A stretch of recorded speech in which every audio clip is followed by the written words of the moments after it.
Welcome to the Roadmap to Secure Love. In today's episode, Kim and Kyle discuss tackling desire discrepancies and building a lasting sexual connection. Let's dive in. A common problem Kim and I see our clients come into relational therapy with is what is called desire discrepancy. It's where there's one partner who might have a higher desire and one partner might have a lower desire. And it creates a big cycle of disconnection, misunderstanding, and causes a lot more frustration, tension, and sometimes even hurt because of this pattern. Mhm. Yeah. So it's also called in the medical terms like this high libido, low libido. Mhm. That is a problem in itself, Right. right? Why? Because the lower person, lower libido person, is put in this fact that somehow they're broken. Mhm. And the standard of great sex is what the higher level person is bringing to the table. Right. So instead of seeing the sexual cycle as the problem, they see each other as the problem. Right. You have low libido, you never want it. Well, you're like wanting it all the time. Like, what the heck is wrong with you? Mhm. Instead of seeing what's happening is that they're missing each other in connection. Right. Yeah, they end up kind of making each other enemies and the problem because they're feeling frustrated, they're feeling missed, they're not feeling close, they're not feeling connected. And so we start blaming each other in hopes to really try to solve it, in hopes to get change. But paradoxically, it leads to more disconnection, more frustration, and more isolation. Absolutely. So, Kim, what do we do with this pattern? Oh my goodness, that's what everybody is like fast forwarding this to. Mhm. Tell me what to do because this happens all the time in our office. Yeah, Before we get to what we do, I think I want to normalize that. Is that okay? that's totally okay. Usually people get together and they have like this amazing sex and it's fluid and it's fun and it's all the time, or maybe not all the time, but it's great. Mhm. And then within 6 months, a year, 2 years, you have to start working at it. Mhm. I just want to say that that's normal. It's very normal, right? I mean, in relationships, they talk about this honeymoon phase or new relationship energy that we feel, right? It's a lot easier for us to make an effort because of that excitement, because of that newness, because of that novelty. And so we are putting in the effort, getting dressed, taking care of ourselves, planning an evening or a day where it is setting up an erotic context that can be pleasurable and connecting. And then as time goes on, we had kids or stressors or other things, that becomes less and less of a priority and we don't make as much effort. So we kind of end up falling in love and it feels really good. And then we are done falling and we're kind of in this place of, well, what do we do now? And that's where I really encourage my clients of like, well, how do we actually stand in love? How do we actually stay in this and put in some of that effort that might have felt a little bit effortless, but really wasn't at the beginning, and start to make the relationship grow and put in that dedicated time and intentional effort to make the love last. Okay. I love standing in love. I love what you just said. Mhm. Okay. So that standing in love is hard when you're in this cycle Mhm. of I want a lot of sex, you don't want any sex. Mhm. Um, so what do we do? Well, I'm going to push back a little bit too. I think another thing that's really important for us to understand before we get to what we do is there's a cultural narrative that men typically have the higher desire and women or people with vulvas have the lower desire. That is not what we see in our clinical work. We Not true. see people with vulvas have a higher desire and people with penises have a lower desire, right? And so it's less about gender norms, even though that might be the cultural narrative, and more about this pattern that is so disconnecting and causes us to become more enemies than partners and cultivating an erotic context.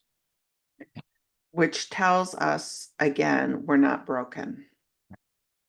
And that's just a myth. It's Say just more, a say more about that myth, Kim. Well, the myth is, and I've heard it all my life, is like men, are just driven, by their penises. Hmm. They just want sex all the time. And women don't. Right. That's very heteronormative, obviously. Hmm. Um, and that's a stereotype in itself that we've got to dismantle, right? Right. Penis owners can't control their penis, and vulva owners are closed off. Right. Just saying that just makes me angry, Hmm. right? Hmm. And then you pull in all of this, that's cultural messages. If we were raised in a faith background, that gets all kinds of tricky, right?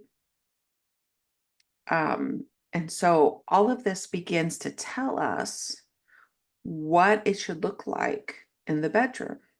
Hmm. And we give a lot of power to outside sources. And we're just like, come on into our bedroom. Hmm. Instead of saying, no, get out of our bedroom. And me and my partner are going to co-create what this looks like. Right. And I think this is what's so important is there are so many messages we get, religion, school, friends, internet, peers, about what sexuality, what intimate connection is. And we often are operating by these messages without really understanding even what they are.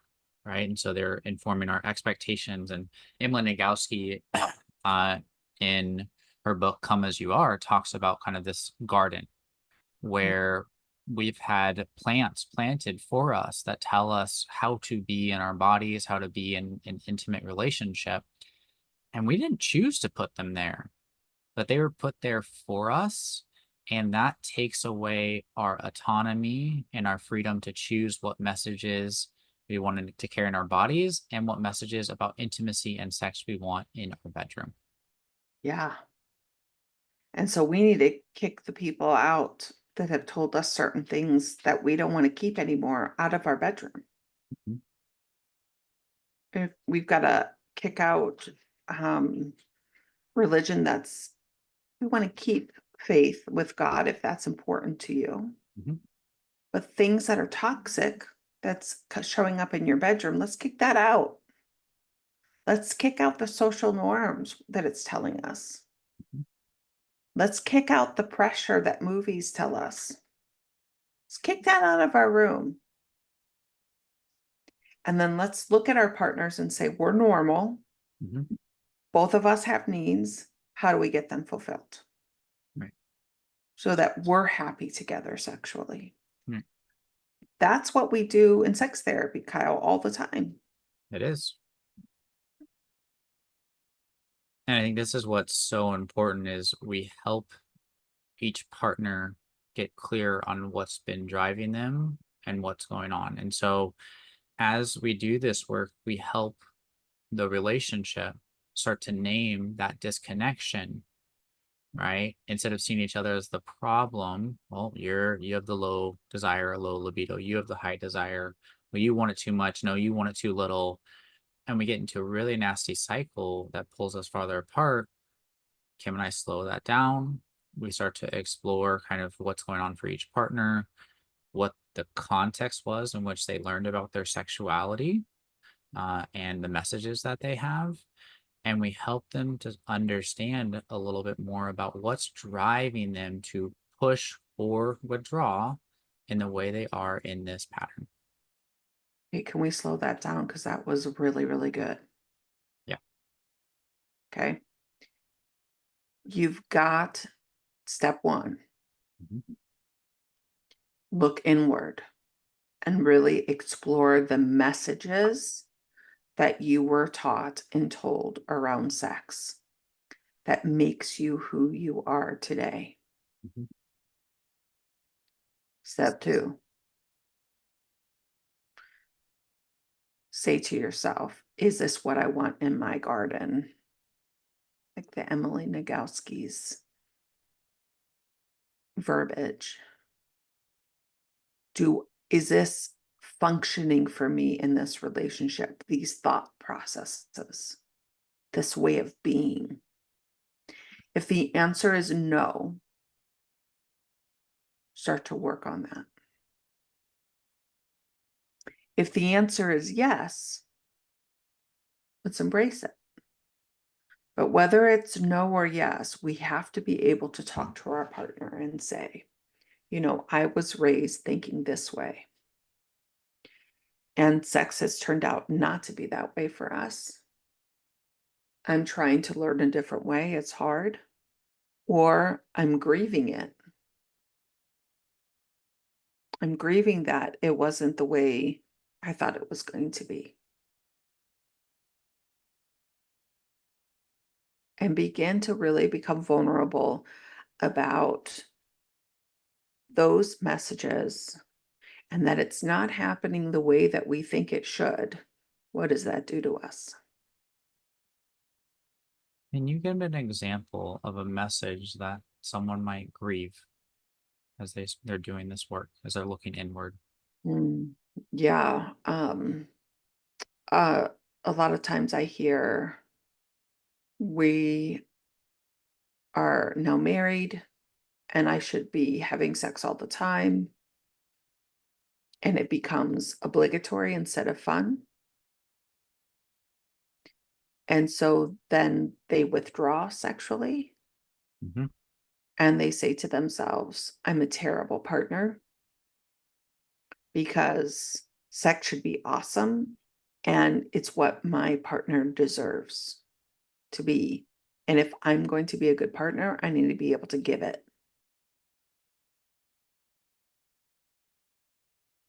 When we hold that message that you're talking about right now, where we kind of move more to our head and trying to uphold a standard or an expectation of how we think we should be, what does that do to our bodies and intimacy?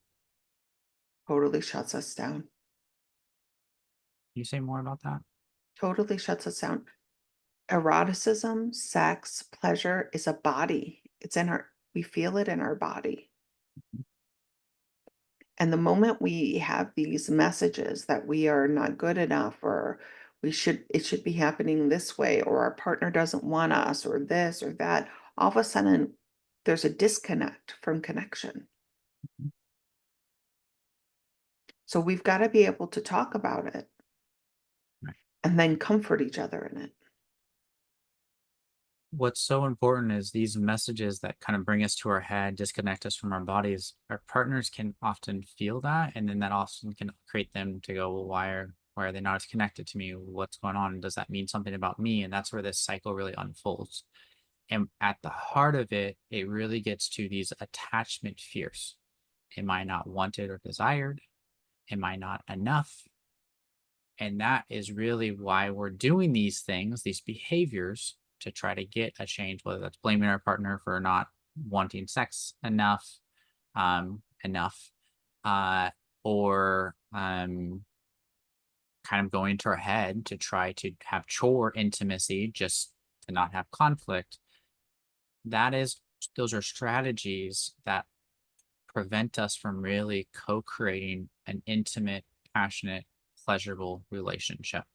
And Emily Nagoski, in her latest book, Come Together, she really talks about pleasure is the measure, right? And in pleasure is connection.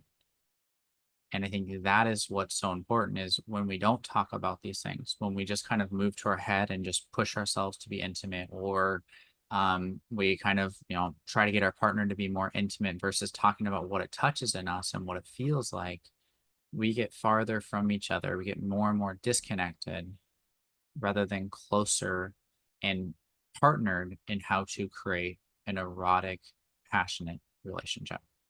Yeah. One thing that you said that I just want to highlight, um, that when somebody is just having sex because Mhm. it's the obligatory, the other partner knows. Right. It doesn't feel good. No. It's just very, very, very disconnecting. Mhm. And so we've got to talk about it, number one, right? We've got to be able to talk about it. And what I have found is that sex is about pleasure, but it's also this meaning of like, I'm wanted, I'm desired. Mhm. It's the way that I connect with you. It's the way that I relieve stress. And we don't actually talk about that part. We don't talk about, I feel closer to you and I want you.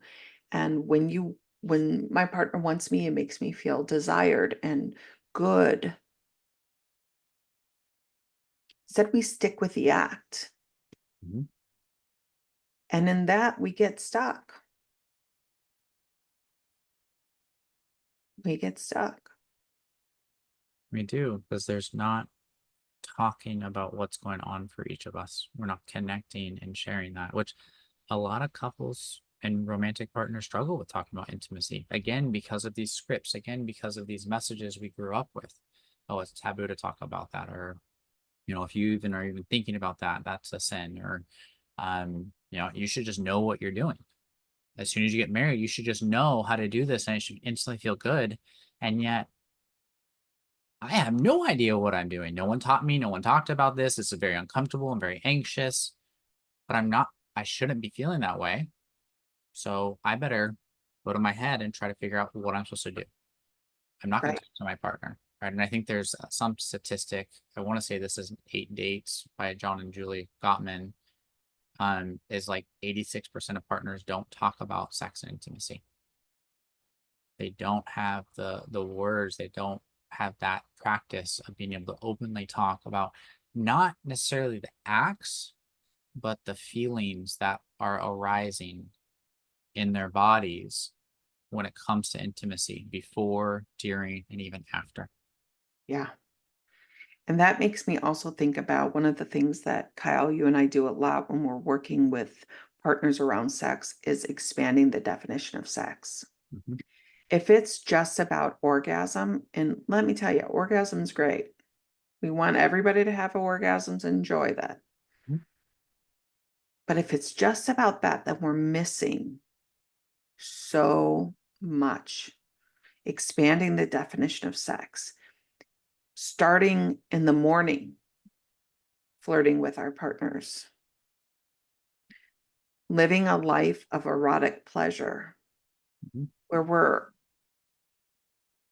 focusing on really engaging each other, telling each other that we want them and that they're good looking and they're strong and that we love them.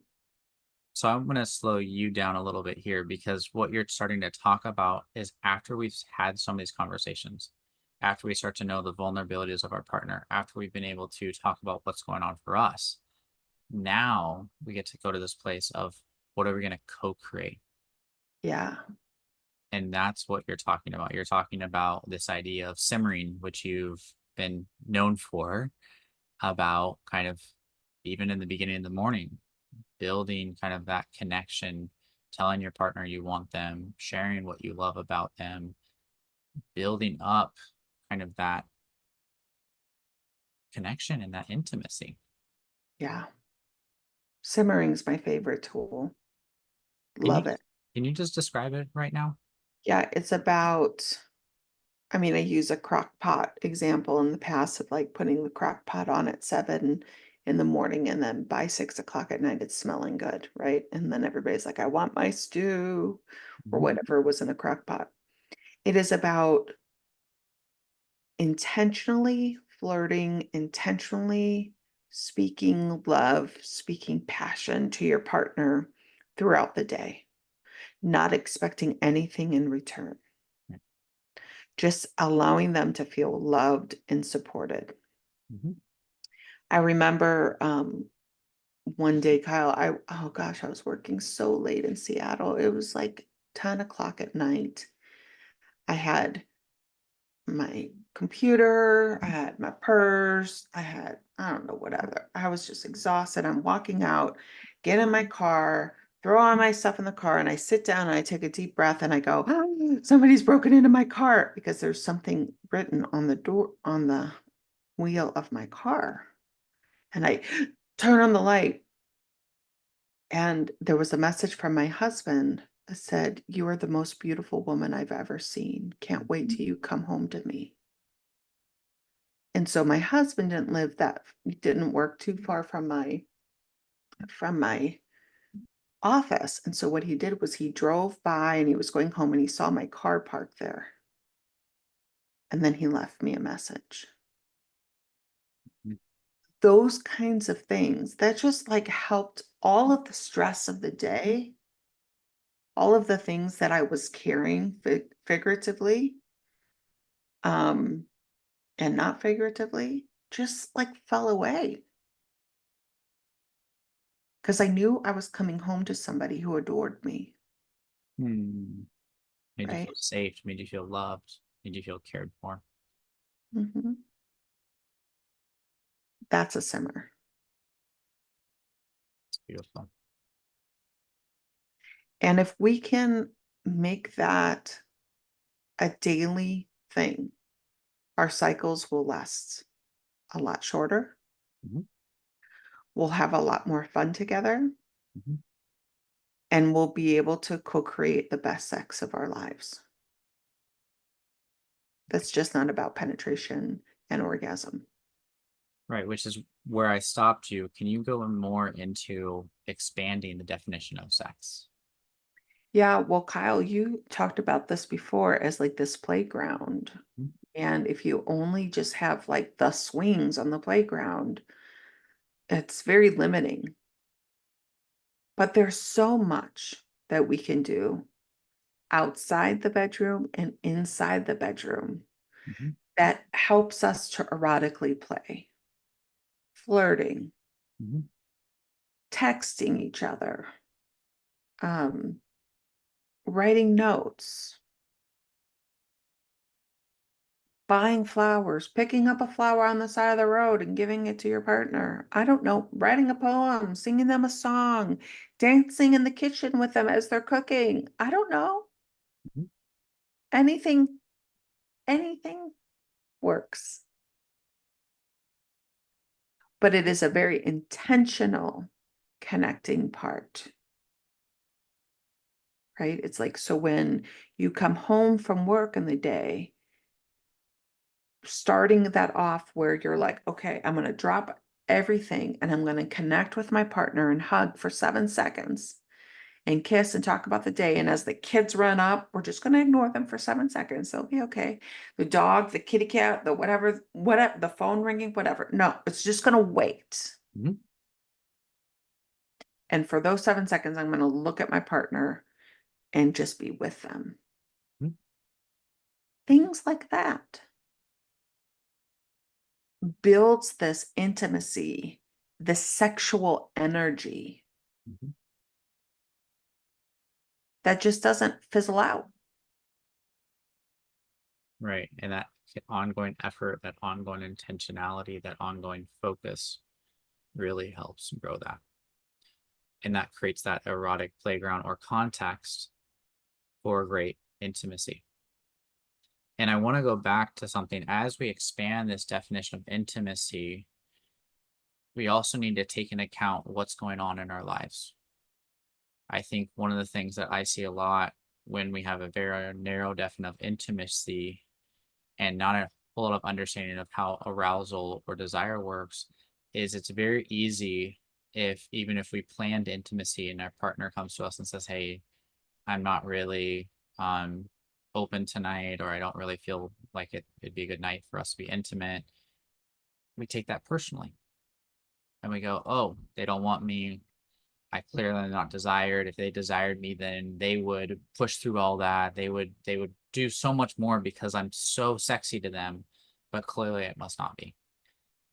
If we have those types of thoughts, there's a plant in our garden, right? About if someone desires me, this is how they would show it. So that's one piece where we have to do some inner work and really explore that, because that locks us up from really clearly seeing what's going on for our partner. We know in working with our bodies, there are going to be times when we're open to being erotic and intimate, and there's times when we're not. Mm-hmm. And that might be we had a really stressful work day. That might be the kids pulling at us and holding on to us and grabbing us and being with us all day long, that we don't want touch. We just want to be by ourselves, or we just want some time with non-touch and just want to talk adult to adult. And so it's really important. And if we make sure we see the cycle as the problem and not each other, it creates room for us to hear our partners no in a lot broader of a context rather than a rejection. Mm. And if we start to get that fear, they don't desire me, they don't want me, well, there's a perfect place to talk about it. I hear you're saying you're not interested in intimacy tonight. That's reactively touching this fear that you don't desire me, and I'm getting anxious about that. Your partner might go, that's not how I see you. I'm just burnt out from the day. And it's all about just what happened today, not about my longing or desire for you. And if our partner gives us that message back, we have to do the work to take that in, Mm-hmm. to trust that, to let that get into our heart. And the beautiful thing is when we let our partner's voice get planted in our garden and grow and water it, it becomes the most beautiful plant in that whole garden. And other people's voices, other people's experiences or narratives about sex intimacy don't take up as much room. Mm-hmm. Yeah. And what's one thing that you mentioned, you were talking about like the expectations that we all have of how our partner should show up for us Mm-hmm. to show love. Mm-hmm. And the thing is, sometimes our partners are showing up for us in the way that they think we want to be loved. Mm-hmm. And so we're missing each other, Mm-hmm. speaking two different languages. That's why communicating, when you do this with me, I feel. Mm-hmm. And, or even when I was doing this, my hope was that you felt. And our partner can go, oh, I didn't know that that was your intention. Okay, I'm going to open up my heart to receive that gift, that unexpected gift. Or maybe we'll say, you know what, that's great. Thank you for trying, but that's actually not what I need from you. I need something different. We have to begin to own what we need sexually, share it. Mm-hmm. We also need to be able to verbalize how we're pursuing our partner sexually and checking in if that lands for them. Right. It's both. And I think this is what's so hard when we grow up in a culture, or we have these kind of weeds in our erotic garden, that we don't talk about sex. We shouldn't be exploring our bodies. We shouldn't be touching what's pleasurable. Like, the only parts of our bodies that are pleasurable are our private parts. It doesn't give us a lot of room to have our own understanding of our own pleasure. It doesn't give us a lot of room to explore and think and feel safe to even play with our own bodies, or even consider what are all the different ways that I can experience pleasure. And I think that is, if we don't know, I want you to know that is okay. It is safe to not know. It is normal to not know. If we did not grow up in a place that encouraged curiosity and exploration in a safe way. Yeah. And if we know that it's safe not to know, and we know it's okay, it doesn't mean anything's wrong with that, doesn't mean we're broken. Now we have that fertile soil to grow and explore what would work for us. Well, I like my arm touched in a certain way. Never considered my arm would be pleasurable when it came to intimacy.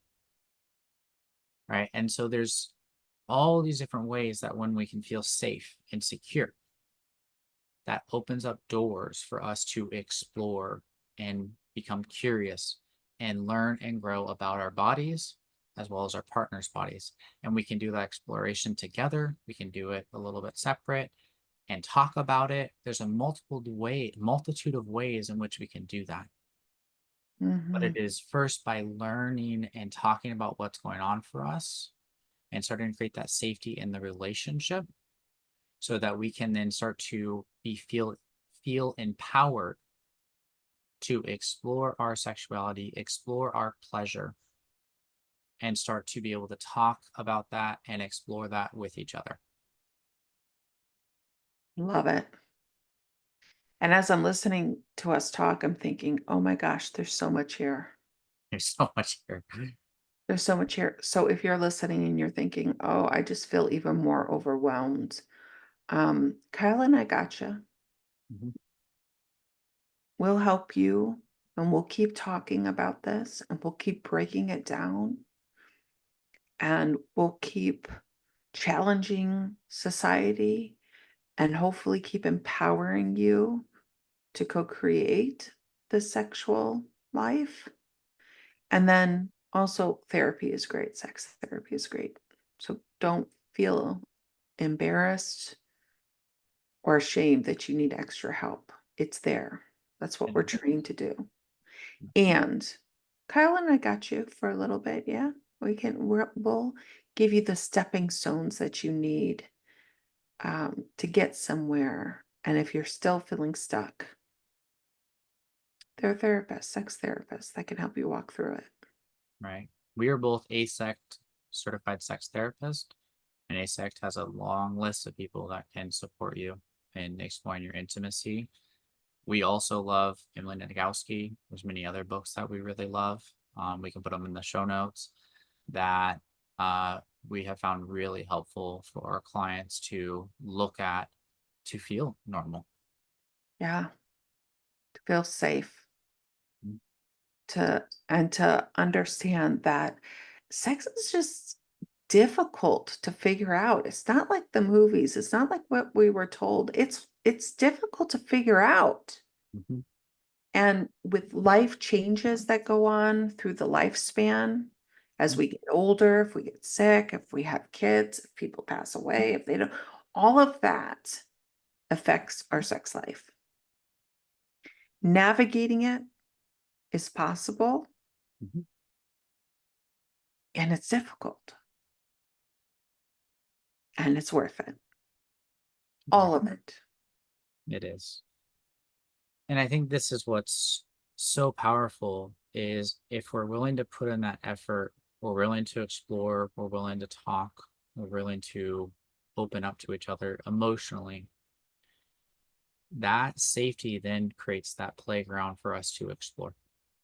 If we're closed off, if we're not talking, if we're super stressed and overwhelmed and we're not talking about that with each other, well, we're not going to have access to that play. We're not going to have access to that spontaneity. We're not going to have access to see your partner's car and go, hold on, I'm going to pull over and take the 3 minutes to put this sticky note here.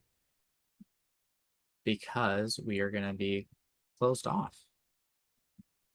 And so I think what we're really encouraging, especially in this episode, is to not see each other as the problem, but start to look at what our expectations are that have been given to us, start to look at what goes on for us emotionally, really starting to get a sense of how safe do we feel within our bond emotionally, right? That secure attachment.